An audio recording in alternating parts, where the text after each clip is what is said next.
In today's video, I'm going to teach you how to create a Microsoft Bing account.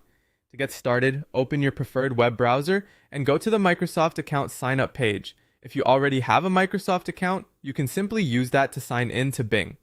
But if you do not have one yet, look for the option that says Create One and select it. This will begin the account creation process and take you to the registration form. Next, choose how you want to sign up. Microsoft gives you a few different options here, which makes the process flexible depending on what you prefer.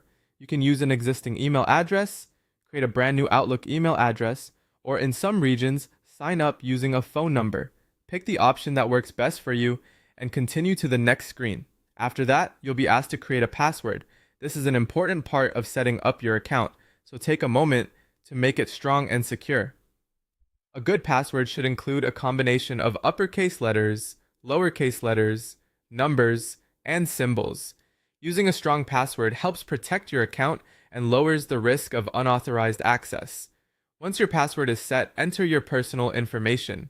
Microsoft will ask for details such as your first name, last name, country or region, and date of birth. Make sure everything is entered accurately. This information can be important later if you ever need to verify your identity or recover access to your account. The next part is identity verification.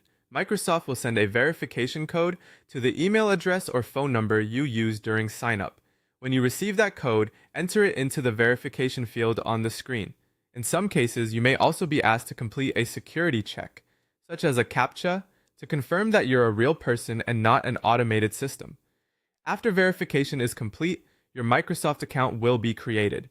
At that point, your setup is essentially finished and your new account can be used not only for Bing, but also for other Microsoft services. Now that the account is ready, go to the Bing homepage, click sign in, then enter the email address and password you just created. Once you're signed in, you'll be able to access Bing with personalized features connected to your Microsoft account.